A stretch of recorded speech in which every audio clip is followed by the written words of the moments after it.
ขันตุสัพพะเทวตาสัพพะพุทธานุภาเวนะสัทธาโสติภวันตุเตภวตุสัพพะมังคลังรักขันตุสัพพะเทวตา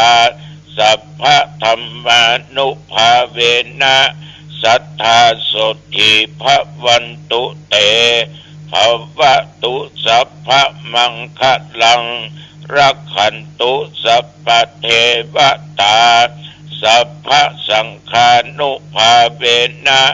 สัทธาโสติภวันตุเตขอถวายพระพร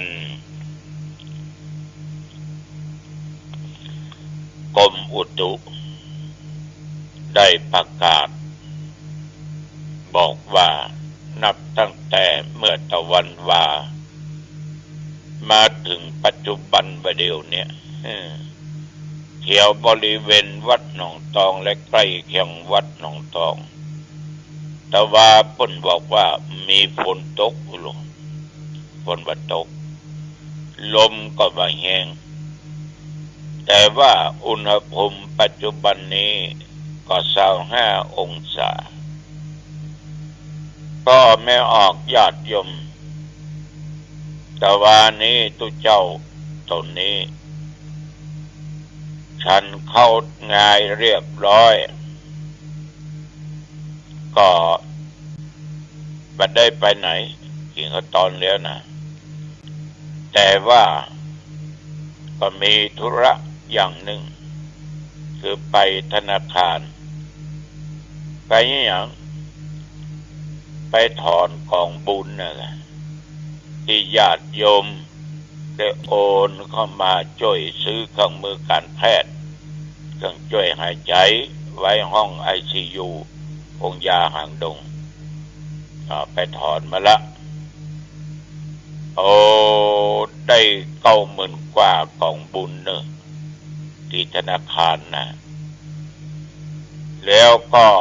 กลับมาวัดมานั่งกินข้าวตอนแหละก็แวะซื้อของกินแหละคือคนขับรถไปซื้อเนาะ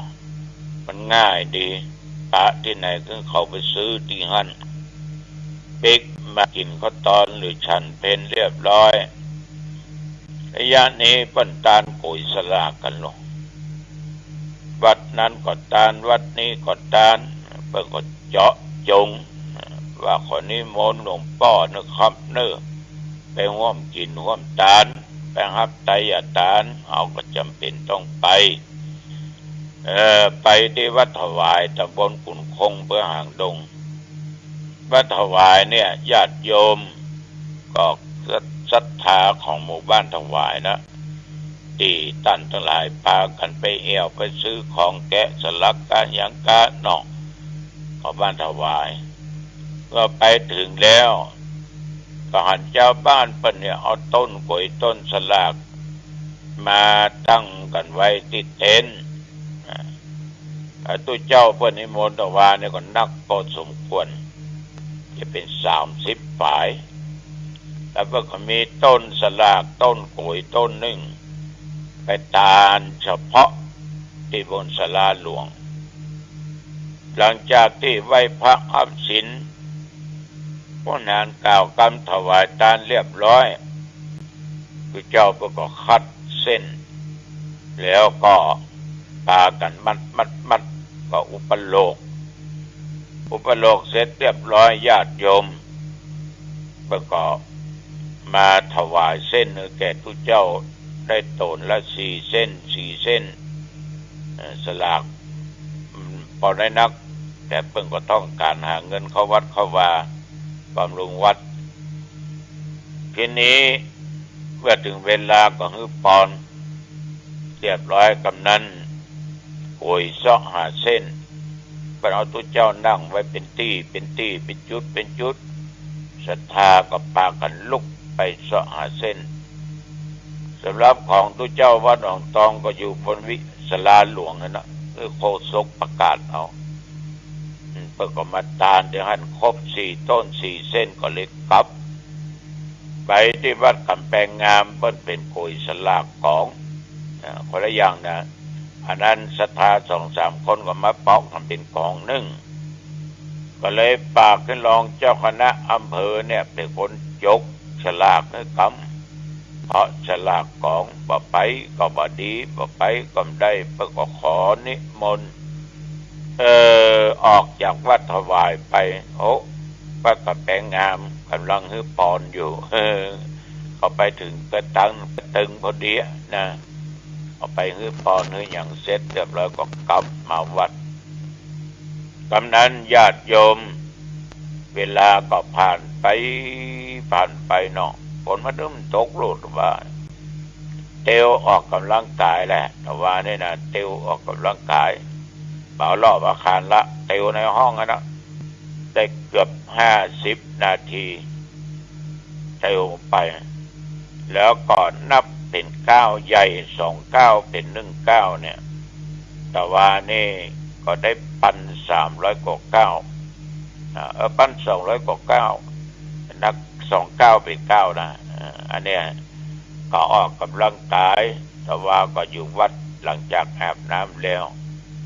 ก็ออกไม่ออกนี่คือกิจวัตรประจำอย่างใดก็ตาม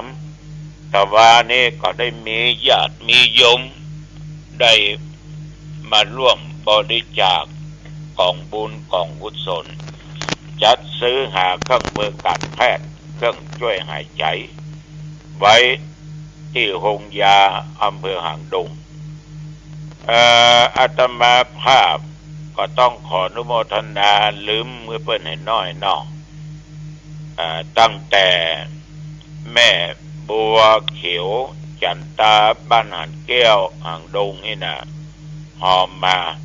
100 กล่องบุญแม่จันดีอินเหลือบ้านเปียงอำเภอสัมปะตอง500 กล่องบุญก็อินคำแม่เฮือนมูลใจน้อย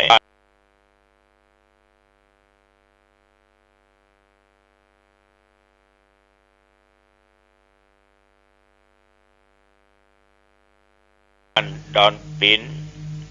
อันนี้เป็นอยู่อำเภอแม่บาง300 กล่องบุญคุณทัศนีอรุณสว่าง100 กล่องบุญแม่สีพรอุ่นก้อนแก้ว100 กล่องบุญ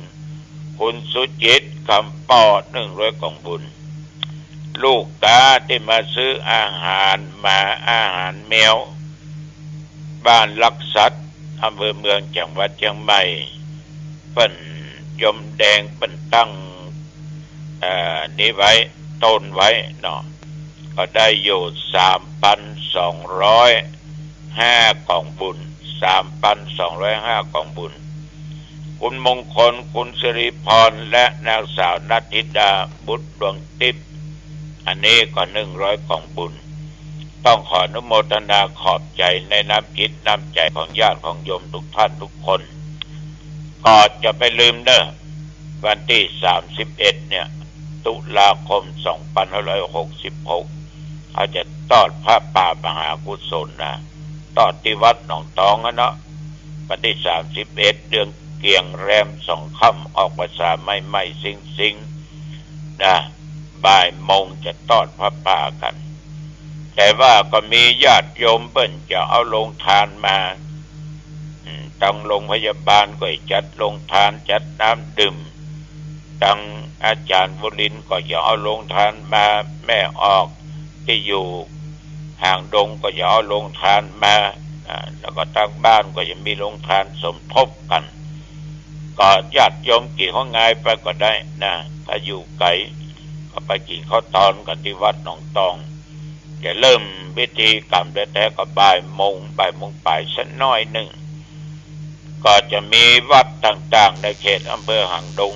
นำองค์พระป่ามาทอดสมทบกันแล้วก็ตั้งอสม.กาตั้งชมรมกำนันผู้ใหญ่บ้านข้าราชการอำเภอมีท่านนายอำเภอเป็นประธานญาติโยมก็เข้าใจว่าคงจะได้สัก2-3 ชุด 2-3 เครื่องมันตกชุดละประมาณ1,200,000 กว่าบาท เดี๋ยวนี้แปะเปิ้นมาไว้4 ชุดนะสาธุขอกุ้มกันเถอะแล้วจะเอามามันได้8 ชุดเดี๋ยวนี้บุญยังแค้นหน่อยเนาะเอาก็ช่วยกันต่อไปหลังจากทอดพระป่าเสร็จเรียบร้อยแล้วอันนี้ต้องขอคุณแห่งพระพุทธพระธรรมพระสงฆ์บุญศีลบุญธรรมบุญศีลบุญทานเนอที่พ่อออกแม่ออกได้ร่วมกันนี้นะจุงเป็นพระปัจจัยปกป้องคุ้มครองรักษาญาติโยมอย่าได้เจ็บอย่าได้ป่วยอย่าได้เมื่อยอย่าได้ไข้ที่เป็นอยู่ก็หายไปมีชีวิตมีสุขภาพกายใจแข็งแรงอยู่ด้วยความสุขกายสบายใจมากาขึ้นเนอคืออันใดสมปรารถนาจุยั่งจุประการ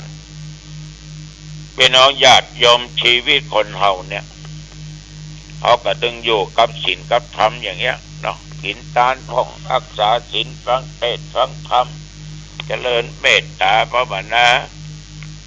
แต่ก็มีปัญหาที่ญาติโยมได้ได้จ่าเรื่องการสมทานเรื่องการวิรัติท่านทั้งหลาย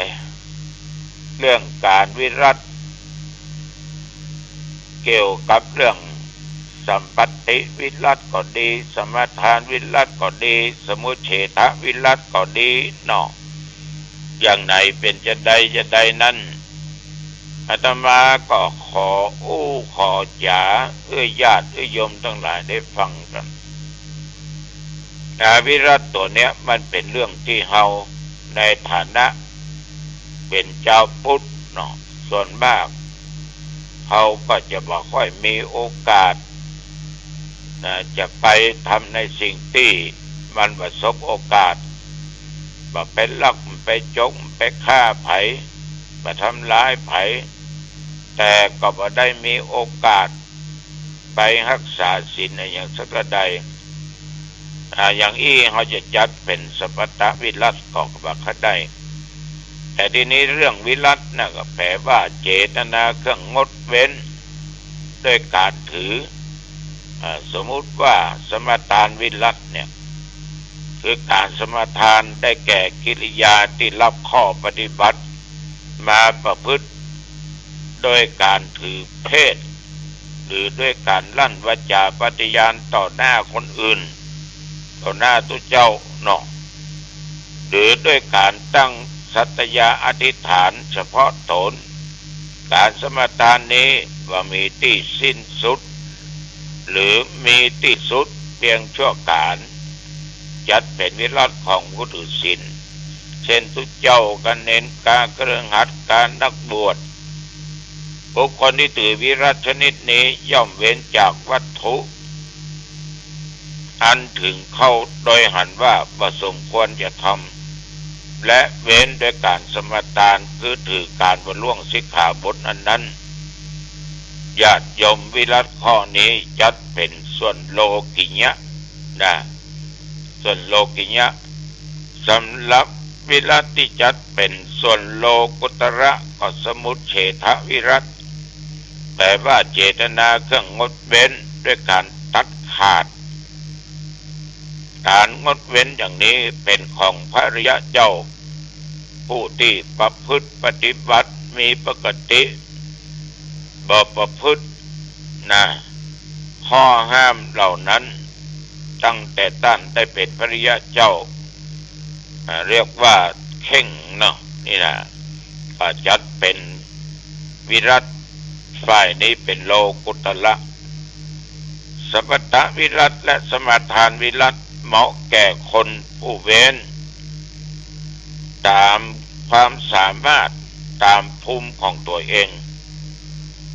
สมุเฉทวิรัตินั้นเป็นวิรัติของพระอริยเจ้าดังที่กล่าวฉะนั้นญาติโยมท่านทั้งหลายบางคนก็บอกว่าวิรัติเอาก็ได้นะรักษาอย่างนี้ก็ได้ก็ดีบางคนไปสมทานเอาจากพระเจ้าก็ได้ นี่ก็สุดแล้วแต่โอกาสและเวลาแล้วแต่ความถนัดของแต่ละบุคคลญาติโยมท่านผู้ฟังทั้งหลายแต่ได้จริงทุกอย่างนี่นะมันอยู่ที่จิตที่ใจหมดถ้าจิตใจเฮางดคิดจะงดเอาก็งด บักฆ่าบักลักบักจกอย่างผิดศีลผิดธรรมอย่างนี้นะเอาก็งดอย่าตั้งจิตอธิษฐานเอาแต่บางคนเนี่ยญาติโยมถึงจะสมาทานหรืออย่างใดก็ตามทำแจ้ภริยะเจ้าเนี่ยมันก็จังลุ่มๆดอนๆขาดเป็นบางอย่างเป็นบางตอนเป็นบางข้อไปอยู่ฉะนั้นอันนี้ก็จึงขอฝากไว้กับญาติกับโยมลองนำไปคิดพิจารณาดูดีๆก็จะสอบทำสนามหลวงวันที่23 24 25 26ทุกอำเภอทั่วประเทศนักธรรมชั้นตีเฉพาะตุเจ้าพระเนนกันเริ่มตั้งแต่เที่ยงกึ่งเป็นต้นไปอำเภอหางดงก็สอบที่วัดหนองตองนะก็จะมีการเลี้ยงอาหารมื้อเพลเลี้ยงน้ำปานะแก่พระสงฆ์องค์เจ้าที่มาสอบคณะกรรมการครูบาอาจารย์ใครกึศใจได้จะไปเลี้ยงน้ำปานะก็ได้เนอะไปเลี้ยงข้าวตอนก็ได้เนอะนี่ก็จึงขอประกาศที่ญาติโยมรับทราบเอาละวันนี้จะไปมาเป็นเวลาพอสมควรอายุวันโนสุขังพลังพบกันใหม่โอกาสหน้าเจริญพรมันเป็นรากฐานของธรรมมันเป็นรากฐานของธรรมเป็นที่ตั้งของธรรมธรรมนำมาซึ่งความสงบความสงบมันมีอยู่ในกายในใจของเราจะต้องทำให้กายและใจของเราเกิดความสงบเมื่อความสงบมันเกิดเราก็รับรู้สิ่งที่เรารู้อย่างละเอียดชัดเจนเช่นตาสัมผัสกับรูปหูสัมผัสกับเสียงลิ้นสัมผัสกับรสจมูกสัมผัสกับกลิ่นกายและใจเราสัมผัสถูกต้องจะรู้สิ่งที่เราสัมผัสละเอียดอย่างชัดเจนความสงบ